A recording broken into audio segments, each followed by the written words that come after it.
আসসালামু আলাইকুম। শামনিস ফ্যামিলি পেজে নতুন একটা ব্লগে আপনাদের সবাইকে স্বাগতম। কেমন আছেন আপনারা সবাই? আমি অনি, আলহামদুলিল্লাহ ভালো আছি। আজকে আপনাদের সাথে একটা রেসিপি শেয়ার করব। চলেন তাহলে আমরা রেসিপিটা শুরু করি। প্রথমেই নিয়ে নিলাম 1000 ml এর একটি দুধের প্যাকেট। তারপরে নিয়ে নিলাম পাটালি গুড় বা মিঠাই, নিয়ে নিলাম নারিকেল কুড়ানো এবং চালের গুঁড়া। এই ছিল আমার পিঠার উপকরণ। এখন আমি একটা চপিং বোর্ডে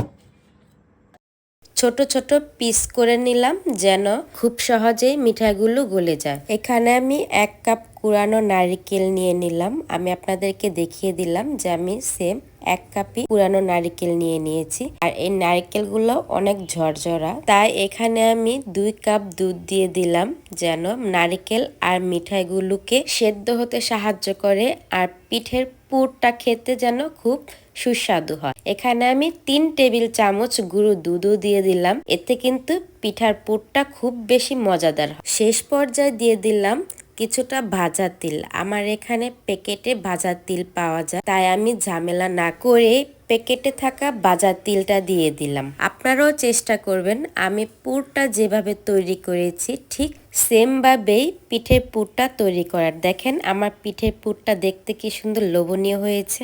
এখন আমি পিঠার জন্য 1 কাপ পানি, স্বাদ মতো লবণ দিয়ে পানিটাকে ফুটিয়ে নিলাম।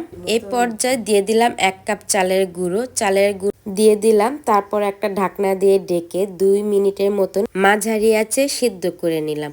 এই যে দেখেন আমার চালের গুঁড়োটা কত সুন্দর সিদ্ধ হয়ে গেছে। এখন আমি এটাকে এক সাইডে রেখে দেব। আর এই যে আমার পিঠের পুরটা কি সুন্দর হয়েছে। এই পর্যায়ে আমি দিয়ে দিলাম 4 কাপ লিকুইড দুধ। আর এদিকে চালের গুঁড়াটা ভালো করে সিদ্ধ করে নিয়েছি। সিদ্ধ করা চালের গুঁড়াটাকে মথার জন্য পরিষ্কার একটি ট্রেতে ঢেলে নেব। আর এই ডোটা কিন্তু হালকা গরম অবস্থায় ভালোভাবে মথে নিতে হবে এবং সুন্দর একটা ডো তৈরি করতে হবে। এই যে দেখেন আমি কি সুন্দর একটা ডো তৈরি করেছি। আমার ডোটা দেখতে কিন্তু অনেক সুন্দর দেখা যাচ্ছে।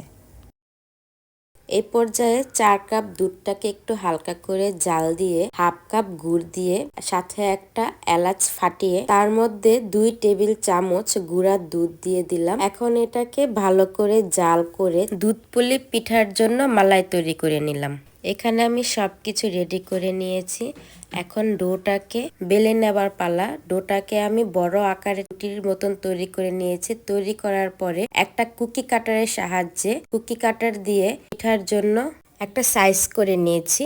আপনাদেরকে একটা ট্রিক্স শিখিয়ে দেই। আপনাদের কাছে যদি কুকি কাটার না থাকে তাহলে যে কোনো প্লাস্টিকের বোতলের মাথা কেটে সেই বোতলটাকে আপনাদের মন মতন করে একটা কুকি কাটার শেপ করে নেবেন। আর পিঠার শেপটা কিভাবে দিচ্ছি সেটা শেখানোর কোনো কিছুই নাই। আপনারা যেভাবে পারেন আপনাদের মন মতন করে সুন্দর করে একটা শেপ করে নিতে পারেন। আমার কাছে এই শেপটা অনেক পছন্দ, তাই আমি প্রায় এই শেপটা করার চেষ্টা করি। এই যে আমি এখন আপনাদেরকে দেখাচ্ছি, দেখেন আমার শেপটা কি ঠিক হয়েছে। আপনারা কিন্তু জানাবেন যে আমার শেপটা ঠিক হয়েছে নাকি। এভাবেই একে একে পুলি পিঠাগুলো তৈরি করে নিয়েছি। কুকি কাটার দিয়ে কাটার কারণে পিঠাগুলো সব এক সাইজের হয়েছে।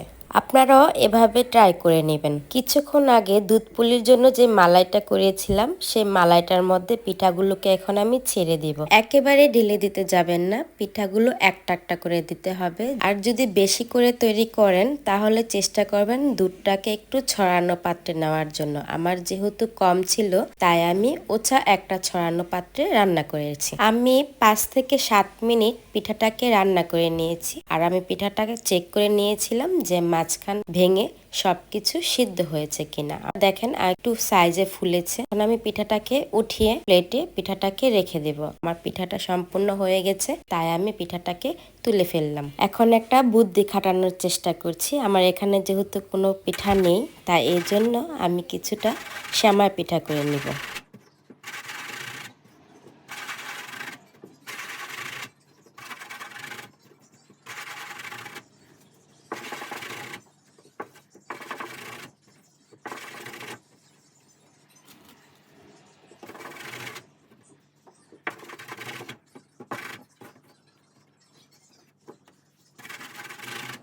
এই পিঠাটাকে আমরা সেমাই পিঠা বলি। অনেকের কাছে হয়তো এটা চুই পিঠা নামেও পরিচিত হতে পারে। আমার চুই পিঠা বা সেমাই পিঠা যার কাছে যে নামে পরিচিত, আপনারা কিন্তু অবশ্যই জানাবেন আমার এই পিঠাগুলো কেমন হয়েছে। দেখেন আমার এই পিঠাগুলো কি সুন্দর ঝরঝরা হয়েছে। আর আমি যেহেতু দুধ জাতীয় কোনো কিছু খাই না, তাই সেজন্য আমার হাজবেন্ডের জন্য আমি অল্প করেই বানিয়েছি যেন আমার হাজবেন্ড খেতে পারে। এখন পিঠাগুলোকে রান্না করার পালা। আমি কিন্তু একে একে সবকিছু ঢেলে দিচ্ছি না, আমি আলতোভাবে সবকিছু দিচ্ছি যেন একটার সাথে আরেকটা লেগে না যায়। এই পিঠাটাকেও দুধ পুলির মতো 5 থেকে 6 মিনিট রান্না করে নেব। আমার রান্না করা হয়ে গেছে। দেখেন আমার পিঠা কিন্তু একটাও একটার সাথে লেগে নেই। রান্না হয়ে গেল আমার সেমাই পিঠা এবং দুধ পুলি পিঠা। আমি আপনাদেরকে দেখিয়ে দিচ্ছি আমার পিঠাগুলো কেমন হয়েছে। এই যে দেখেন আমার সেমাই পিঠাটা কি সুন্দর, একটাও কিন্তু ভাঙে না। আর দুধ পুলি পিঠাটাও আমি আপনাদেরকে ভেঙে দেখিয়ে দিচ্ছি, ভিতরটা কি সুন্দর রসালো। আমার তো এখন দেখতে খুব লোভনীয় মনে হচ্ছে। যাই হোক, কেমন লাগলো ভিডিওটি অবশ্যই জানাবেন, আর ইচ্ছা হলে রেসিপিটা ফলো করতে পারেন। ঠিক আছে, তাহলে ভালো থাকবেন। আল্লাহ হাফেজ।